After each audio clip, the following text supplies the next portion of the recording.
Olá, pessoal. Nossa, estou realmente muito grata, muito emocionada por estar aqui neste evento, que é uma parceria da Genial Care com a revista Autismo. E, claro, mais ainda por estar entre amigos, que no caso eu estou aqui com o James e a Miriam, eles ainda vão se apresentar. Somos nós três pessoas diagnosticadas autistas e nós vamos bater aquele bate-papo bem sincero, assim, bem sincericida, mas sobre o transtorno do espectro autista ou a condição autista. É realmente um prazer. Muito obrigada, Miriam, James. É maravilhoso estar aqui com vocês, porque, assim, a Miriam e o James, eles são, para além de duas pessoas que têm características próximas a mim, são grandes amigos de muito tempo. Então, realmente é uma oportunidade muito bacana estar aqui com eles. E, então, na Genial Care, quando eu recebi esse convite da Gabriela para para entrevistar duas pessoas no espectro, sobre a questão do autismo, das vivências, do diagnóstico, eu pensei muito nessa questão do autismo não ter gênero, ou como é que o gênero também pode impactar ou não. Então, por isso a gente tem aqui a Miriam, uma mulher autista, eu também, uma mulher autista, fazendo essa mediação, e o James também o bendito fruto, né, vai nos dar essa outra visão também. Claro que cada um carregado com as suas singularidades. Então, o James, primeiramente, eu vou falar sobre ele. Ele é um pesquisador, e acho que o James pode se apresentar aqui rapidamente. Conta para a Ex- gente, James. Excelente, Sofia. Primeiramente, eu te agradeço muitíssimo o convite, né? Então, agradeço o convite, agradeço também todos esses anos de amizade, né, que nós já temos, né? Assim, eu sempre tenho o maior orgulho de falar que a Sofia e a mãe dela foram essenciais na minha formação como pessoa autista, na minha compreensão, no meu autoconhecimento, né? Então, assim, dando continuidade brevemente na minha apresentação, né, eu sou pesquisador em desenvolvimento sustentável e direito internacional de direitos humanos, certo? Eu sou formado em relações internacionais e biologia, eu sou mestre em desenvolvimento sustentável, especificamente, sou pós-graduado em Business Management por uma instituição de ensino inglesa, né, em Londres, e foi justamente depois dessa minha experiência internacional, né, que eu comecei a minha jornada de autoconhecimento, né, para descobrir, né, para me encontrar e descobrir esse meu diagnóstico, né? Que aí daqui a pouco eu sei que nós vamos ter esse momento, né, para estar conversando sobre as nossas experiências e descobertas, né? Aí basicamente de apresentação, né? Eu acho que são basicamente essas informações e, por sinal, eu acabei de perceber que no começo, né, da conversa eu esqueci de fazer a minha audiodescrição, né? Pois eu tenho certeza que temos pessoas Ah, com perfeito. Também me deu dificuldades visuais. essa ansiedade de ficar falando e realmente não falei também. Boa, James. Pois é, Obrigada. exatamente, né? Acessibilidade, né? Acessibilidade Isso é para muito todos, né? importante. Com certeza. Então, gente, a minha audiodescrição, né? Eu sou um jovem homem de 33 anos, eu uso óculos e cabelos curtos e pretos, e no momento eu estou vestindo uma camisa social azul. Estou sentado na minha cadeira de computador que predomina as cores de verde e preto, né? E estou no meu escritório, né? E basicamente são essas informações, tá? Tá bom? E daqui para frente a gente vai conversar mais. Perfeito, James, muito obrigada. Antes de passar a palavra para você, Miriam, eu vou me apresentar também, que eu já cheguei chegando, e é isso mesmo, a felicidade está aqui, essa empolgação, às vezes a gente se atropela. Isso também é autismo na vida cotidiana. Mas meu nome é Sofia Mendonça, eu tenho 26 anos, eu sou youtuber, desenvolvedora, podcaster, pesquisadora, mestre em comunicação pela UFMG. Fui diagnosticada autista aos 11 anos de idade, e foi um processo que eu, numa época que não era tão comum o diagnóstico em pessoas grau 1, e eu devo muito à minha mãe esse diagnóstico, assim como ela deve a mim o dela, que veio mais tarde. E eu sou escritora, escrevi 10 livros, eu sou uma mulher branca, ou lida no Brasil como branca, né? Eu sou latina, e tenho cabelos lisos até a altura do ombro, que eu não paro de mexer neles porque eu sou agitadinha, assim. E estou vestindo um vestido roxo, um colar de coração branco, em volta dourado, tenho um batom vermelho, atrás de... Eu sou magra, né? Acho que 50 quilos, 1,60 m e poucos, e atrás de mim teria, em tese, uma estante, mas o fundo está desfocado, então nem dá para ter essa noção tão aprofundada do fundo. Agora, passando então a palavra para a nossa entrevistada, nossa parceira aqui, a Miriam, que também, como o James, é uma pessoa que eu tenho na mais alta conta. Eu queria, Miriam, que você falasse um pouco dessa sua formação também e como foi o seu processo, né, até o diagnóstico. Então, gente, olá. Primeiramente, obrigada, Sofia, pelo convite.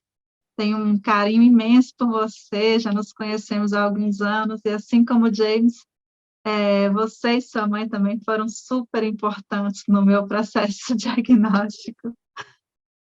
Meu nome é Miriam Letícia, eu tenho 37 anos, eu sou psicóloga, me formei na UFMG em 2009, tenho uma especialização em transtorno do espectro autista.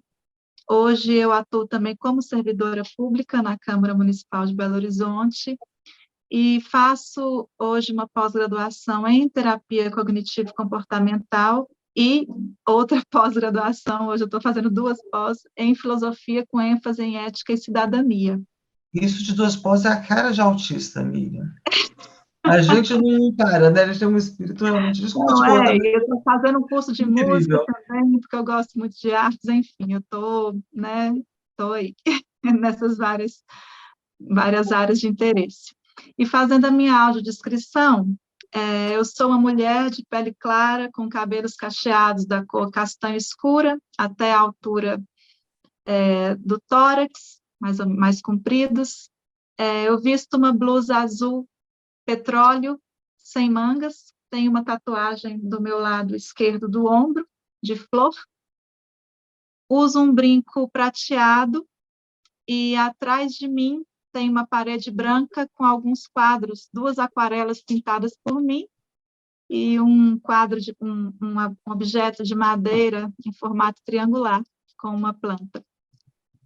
E para já começar a falar sobre o processo, Claro, fique à vontade. Pode começar assim sobre a questão do seu diagnóstico, como foi. sim. James falou um pouco também no dele. Eu queria ouvir mais vocês a respeito disso. Falar um pouco, então, da minha história até o diagnóstico, né? Como que isso se deu. Essa trajetória, né? Como foi buscar isso que te incomodava, enfim, você... Ou não, às vezes você estava tudo perfeito e você só queria algo mais, eu não sei.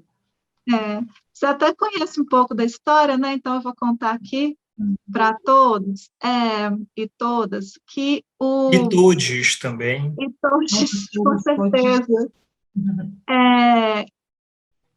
todas as Eu pessoas. tenho um histórico de infância e adolescência com alguns aspectos e especificidades assim de interação, de comunicação, que eu não sabia o que acontecia, e provavelmente por até uma característica do gênero feminino no espectro, que é o mascaramento social, né? Eram Sim. talvez coisas que passavam muito batido socialmente, porque eu conseguia mascarar muito das características, mas isso me causava muito sofrimento. Então, eu tenho um longo histórico de depressão e de transtorno de ansiedade desde a adolescência, E isso, ao longo da trajetória profissional e pessoal, causou uma série de consequências. E chegou um momento na vida, e já fazia terapia há algum tempo, mas, assim, querendo sempre, né, me conhecer, estava fazendo tratamento psiquiátrico também há muitos anos, sem chegar a entender realmente tudo que acontecia comigo. E foi Essa no coisa da ano mulher de... não ser diagnosticada, ter outros diagnósticos, né, Sim, amiga?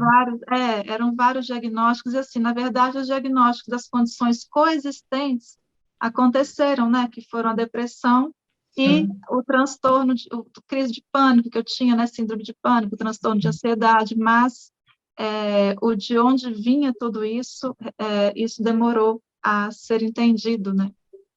E aí, no ano de 2017, eu fui em busca do meu diagnóstico, muito agradecida, e principalmente devido à influência que eu tive de acompanhar a Sofia e Selma, já acompanhava há alguns anos Eu nas redes lembro. sociais.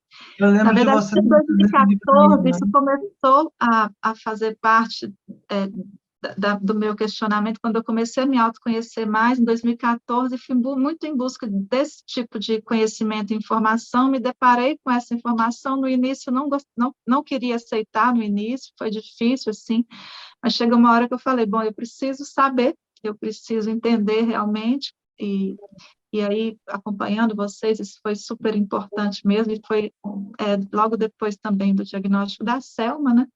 Isso me criou Sim, uma eu lembro. coragem Sim. para ir atrás enfim, eu procurei um especialista aqui em Belo Horizonte e que eu fiz todo o processo com o médico psiquiatra, a neuropsicóloga, várias sessões aplicando testes e diagnóstico, aquela coisa toda, e ele fazendo reuniões para discutir o caso, enfim, o diagnóstico chegou. Hum. Bom, é isso. Isso Miriam, foi muito marcante, obrigada. né? Isso marcou, assim, muito o pré e o pós-diagnóstico na minha vida, e eu posso falar disso depois, se vocês Sim, quiserem. claro, não pode falar, porque por que você acha que foi marcante a diferença entre um momento e outro? Eu acho que isso é importante. Bom, a questão do diagnóstico, eu falo que a principal coisa que mudou para mim foi a qualidade de vida mesmo, assim. Saber o que acontecia comigo, como eu funcionava, que tudo que acontecia era um funcionamento meu, né? E respeitar os meus limites, entender o que eu queria fazer com isso, né? A partir de então foi muito mais fácil eu caminhar na minha vida, nos aspectos É profissional, você, né? pessoal. Isso foi mais fácil entender, eu até mesmo procurar ajuda, sabendo já o que eu queria, né? Para mim, o que eu queria realmente, por onde eu queria caminhar na terapia, por exemplo. Para a vida, você ganhou um Então, norte, né, Miriam? Eu penso. isso. Eu não tive diagnóstico mais adulta, mas Eu no seu acho que relato muita gente tem medo do diagnóstico adulto na questão de taxar, né, de ficar rotulado, e eu também tinha medo, eu fiquei com esse medo por alguns anos. E quando eu tive o diagnóstico, também fiquei com medo de falar isso, de falar sobre isso, né, e fui falando pouco a de pouco, com uma pessoa da precisar, família, né? outra, amigos, outro, mas depois eu entendi que, além disso ter me ajudado, assim, fundamental na minha vida, falar disso abertamente também é muito importante para outras pessoas, como foi Sim, para mim, vocês, por exemplo, né? Vocês falaram disso, e eu tenho recebido também feedbacks falando sobre isso em redes sociais de pessoas ótimo. que vão se identificando também, e, enfim.